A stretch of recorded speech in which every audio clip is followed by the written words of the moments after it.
ఇక హైడ్రాలో డ్రైవర్ ఉద్యోగాలకు పోటెత్తిన నిరుద్యోగులు. రాష్ట్రంలోని పలు ప్రాంతాల నుంచి రాక 200 పోస్టులకు 850 మంది దరఖాస్తులు పెట్టిరట.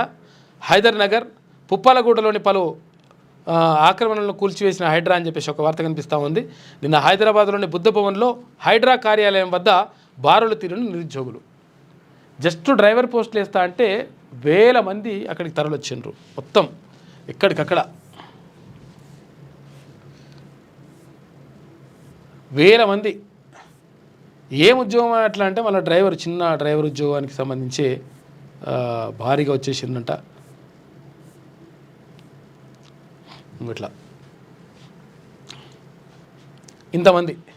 మళ్ళీ వీళ్ళు ఎవరో కాదు అసలు. యాక్చువల్గా ఎవరిని అప్లై చేసుకోమని చెప్పిందంటే, ఇప్పుడు పోలీసు ఉద్యోగాలకు సంబంధించి ఎవరైతే అప్లై చేసుకుంటారో ఆ పోలీసు ఉద్యోగాల్లో డ్రైవర్ ఉద్యోగాని కోసం ఎవరైతే అప్లై చేసుకున్నారో వాళ్ళు మళ్ళీ అప్లై చేసుకోవచ్చు అని చెప్పేసి చెప్పినరు. ఈ నేపథ్యంలో చిన్న డ్రైవర్ పోస్టుకు కూడా కొన్ని వేల మంది మొత్తం కూడా ఎండలేగో. ఇది పరిస్థితి. ఇట్లా ఇన్ని వేల మంది వచ్చిండ్రు డ్రైవర్ పోస్టులకు సంబంధించి.